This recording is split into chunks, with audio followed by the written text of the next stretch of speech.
Now I would like to invite Zhukov, the founder of Bright Stripe Gallery, and he will tell us more about the story of this gallery. Thank you. I wanted to mention that I'm a co-founder because our gallery was founded by myself and Ekaterina Gavrilova, an artist.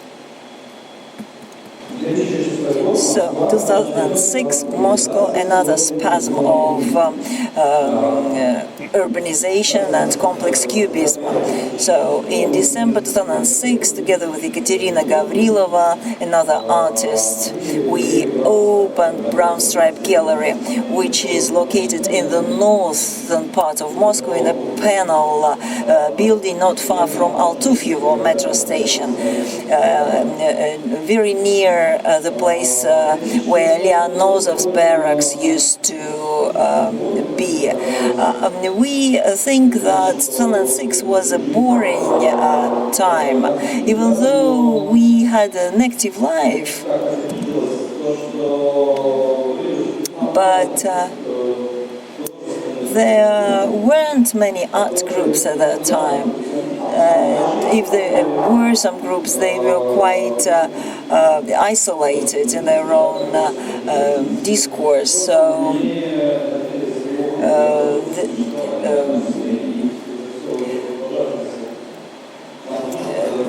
there was also an ongoing conflict between contemporary art and traditional academic art practices. So graphics and painting were not legitimized in the contemporary art scene. Video was not considered art. So that's why we came up with an idea to create a space that would be very open and independent, without any ideology with regard to selecting artists or the concept imposed onto the artist when they had to create work. So we would just invite artists that we found interesting,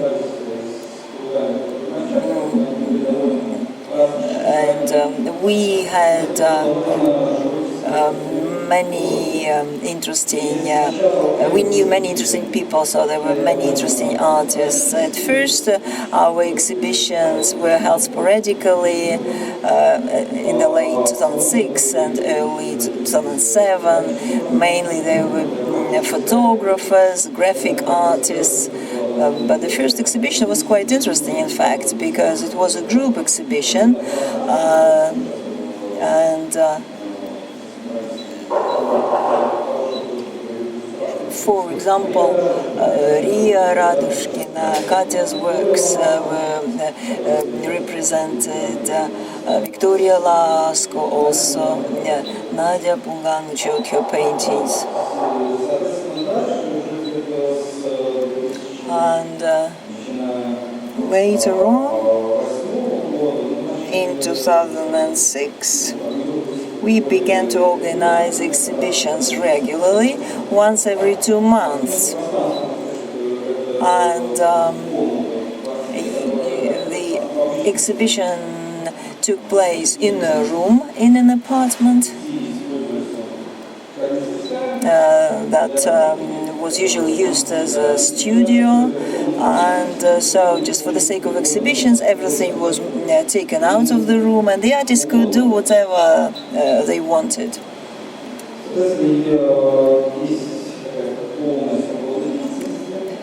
So the artists were free to do what they wanted, and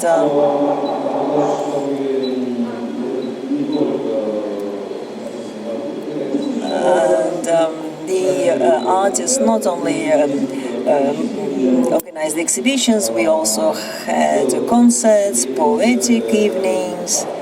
We had 2 premieres of animation films by Valery Kozhin. And it's interesting that those animated films were created in the official sphere of animation production, but the premiere of those animated films took place in the gallery. So,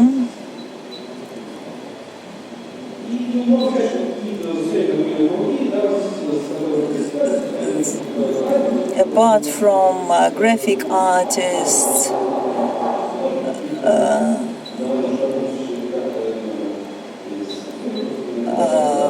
from Zhukov Institution and other art schools. Then I entered Rodchenko School, so this community from Rodchenko School also had a big impact on our exhibition activities as well as our internal discourse. Then we had this association Verch, and we had different projects, for example, Nelly exhibition that went beyond the apartment, took place in the forest not far from GAD, Moscow Circular Road. Then we had a finale exhibition that was about interactivity with the football championship. And this was interaction with local environment for us. So we were watching the World Cup finals, and we used chroma key, and it looked like an ornamental structure. Evangelia commented on the match, and then we collected all the commentary and streamed it along the cable. And we never really thought of interacting with the local environment. It was just important for us to have this inner point, and so here you can see the final match. So the main idea was to talk about art, to discuss activities related to art without any opportunity to expand symbolic capital or receive a new status.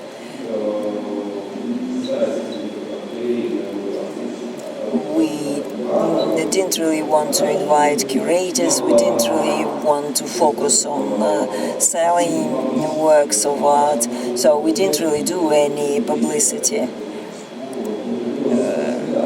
This inner artist environment was the most important thing for us.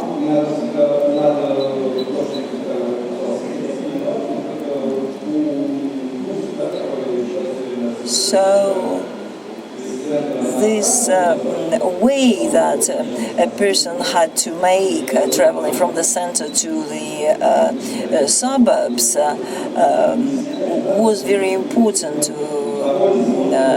delve into, because that's what most people do, and sometimes it's very difficult to move beyond the center. So while making this ritual way, you would find yourself in a wide space that looked like a cave, and so it meant that the person made that journey, so he invested an effort, and so he would become sort of naked, and he had to be inside that place that was no longer meaningful or relevant for him. So this was a part of communication. So, and thus he communicated with a piece of art or the author.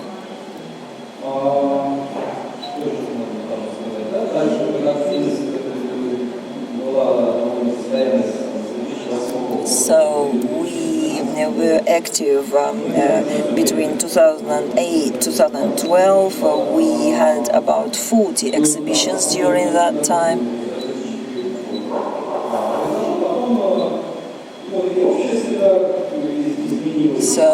Then gradually the general environment changed.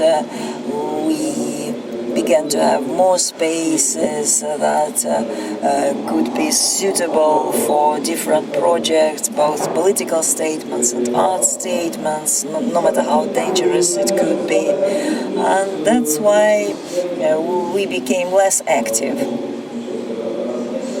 Then many people began to travel more, and since the gallery lived for a long time, it sort of became inertia when the space would fill itself. So we stopped collaborating with Ekaterina, and there was no real need for such space anymore. So we wanted to close the gallery and never get back to it again. But then we had some other new ideas, and the first chess tournament in Liaznozovo gave us a big impulse, and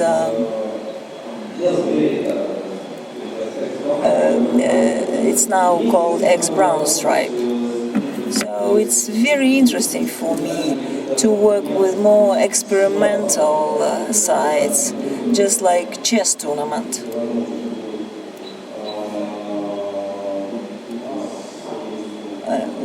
We're also going to have some experiments with Zhukov related to metapsychology. X-Brown Stripe has had 2 events so far. Both of them were concerts, and again it was related with personified discourse behind them. So the first was by Kirill Zhukov, a composer, and then the concert by Vodka Band with Kirill Zhukov and Dom ili Gazeta group. But this was more a poetic concert. What else can I say? You can see Leonid Studenikin's exhibition, who was a graduate who graduated from Rodchenko School. He's a very good artist. And the next level, which is related to my gallery, happened in 2008. I began to document all the exhibitions. First I used photo and video, and now we have Instagram and many other tools, so you don't really need any more photo documentation, whereas video can help you to do interesting things because I cut and edit it in a special way, and you can see what it looks like. They exist as kind of independent video films, and their purpose is not just exact documenting, but more of just transferring some affects and moods relevant to the exhibition or exhibitions, because it's very much related to the environment and the strong correlation and influence and impact of the space. And in the apartments, every exhibition kind of splits apart into 2 parts.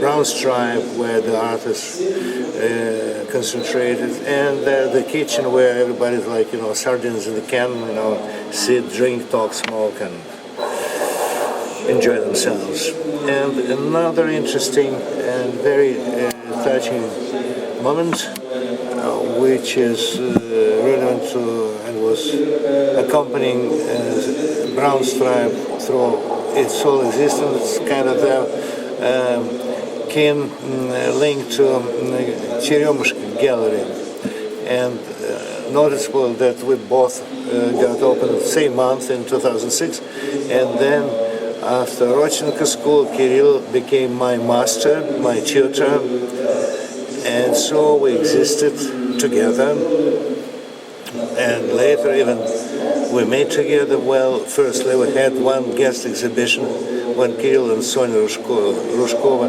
made an exhibition called just Lessons of Drawing. Well, bringing over, the spot, the site of Cheremsky to Altufievskoye, and then we had a joint exhibition of Sosler and Rap. So Soska was exhibiting in Brown Stripe and Rap in Cheremsky. So it all started in Brown Stripe. Then we took metro ride to Cheremsky Gallery. So it was kind of a dual